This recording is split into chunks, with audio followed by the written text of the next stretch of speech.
झारखंड में सत्तारूढ़ दल झारखंड मुक्ति मोर्चा के विधायक लोबिन हेम्ब्रम ने अपने ही सरकार के खिलाफ मोर्चा खोला है। बता दें कि आज झारखंड की राजधानी रांची की पुराने विधानसभा के समीप मैदान में लोबिन हेम्ब्रम सरकार के खिलाफ शंखनाद कर रहे हैं।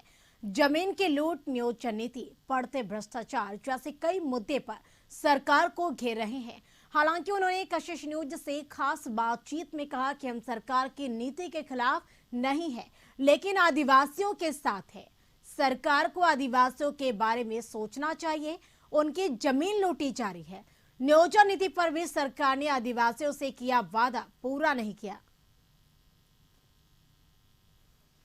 एक तरफ सरकार की नीतियों के खिलाफ सरकार पर हावी होती दिख रही है, वहीं दूसरी ओर सत्तारूढ़ दल के ही विधायक अपने ही सरकार पर हमलावर होते हुए दिख रहे हैं। दरअसल झारखंड मुक्ति मोर्चा के विधायक लोबिन हेम्ब्रम आज खतियान बचाओ महासभा करने वाले हैं, जिसमें बड़ी संख्या में आदिवासी का जुटान होने वाला है। वहां से ये शंखनाद करेंगे, हुंकार भरेंगे अपने ही सरकार के खिलाफ। क्या सर मांगे होंगी? सरकार की नीतियों के विरुद्ध जा रहे हैं।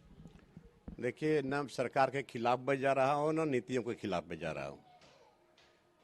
मैं आज के इस महाजुटान में, खतियान बचाओ महाजुटान है, इस जुटान के माध्यम से है जितने हमारे लोग हैं जिनका जमीन लूटा जा रहा है और बहुत ही गलत तरीके से लूटा जा रहा है, और यहाँ CNT एक्ट है, ये सब के बारे में अपने लोगों को हम जानकारी देंगे, लोगों का हौसला बढ़ाएंगे, क्योंकि ये एकांत महसूस कर रहे हैं, इसको कोई सहयोग नहीं मिल रहा है। क्योंकि गरीबी है और शिक्षा है, लोग इसको धमका चमका करके, कोई तो बंदूक गोली भी दिखा देते हैं, ऐसे करके सादा कागज में यहाँ का जमीन लूटा जा रहा है। और इसी के माथत मैं सरकार को आईना भी दिखा रहा हूँ। तो इसमें सरकार की नीति के खिलाफ का भी कोई बात नहीं है और न कोई विरोध का बात है। अच्छा, नियोजन नीति हुआ या फिर शराब घोटाला, जमीन घोटाला, कई तरह के घोटाले हैं, तो इस पर आप मुखर होकर के बोल रहे हैं। देखिए, जमीन घोटाला तो है ही, इसमें नो डाउट, सब जगह दिखा सकते हैं आपको। बहुत लोग आ रहे हैं, रोते रोते लोग आते हैं कि देखिए सर, हमारा अपना खतियानी जमीन है, वहाँ जबरदस्ती लोग अपना घर बना रहा है, ऐसा हो रहा है, चार दीवार से घेरा जा रहा है। और दूसरी बात है कि अगर खतियान है तो निश्चित तौर पर उस जमीन का मालिक है, तो आखिर इसको कौन बचाएगा? कहाँ है प्रशासन, कहाँ है DC, कहाँ है कमिश्नर? हम तो बार बार इस बात को बोलते हैं, कहाँ है CO? अरे देखो अपने इलाके में कहाँ गलत तरीके से जमीन लुटाया जा रहा है। तो ये तो प्रशासन का काम है, सरकार का काम है। और CNT एक्ट रहने के बाद, जबकि CNT एक्ट यहाँ के आदिवासियों का एक बहुत बड़ा मूल कवच, बचाव कवच है, तो इतना होने के बाद भी हम लोग देख रहे हैं, रिपोर्ट भी आ रहा है, तो फिर भी कुछ नहीं हो रहा है।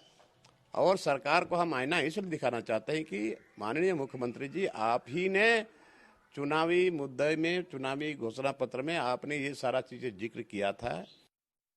देखिए, हम पहले भी मानते हैं कि जो छत्तीसगढ़ का शराब सिंडिकेट है, उसने कहीं ना कहीं झारखंड में भी अपने पांव पसार लिए हैं, और जो राजस्व की क्षति हुई, जो लक्ष्य तक नहीं पूरा कर पाया इस बार राज्य सरकार, ये भी बहुत बड़ा प्रश्न चिन्ह है। तो हम शुरू से मानते हैं कि पहले सरकार ने कहा कि जो पुरानी शराब नीति थी वो गड़बड़ थी, फिर उसको बदला, फिर उसको बदल के छत्तीसगढ़ के कंसल्टेंट को उन्होंने अपॉइंट किया, करोड़ रुपए का भुगतान हो रहा है। और ED जहां उसको कोई भी इस तरह का सुराग मिलता है या कभी भी उसको पूछताछ करके और ब्यौरा लेना होता है, तो अधिकारियों को ऐसे ही सम्मन करती है। इसमें अभी आगे आगे देखिए कैसे परतें खुलती हैं। देखिए, लोकतंत्र के अंदर सभी को अपनी बात रखने की पूरी स्वतंत्रता है, और हम उन लोगों में से नहीं हैं जो अभिव्यक्ति की आज़ादी पर ताला लगा दें, जिस प्रकार से अन्य लोग कर रहे हैं कि देश की संसद में प्रतिपक्ष के नेताओं को भी बोलने से मरहूम रखा जाता है, माइक को म्यूट कर दिया जाता है।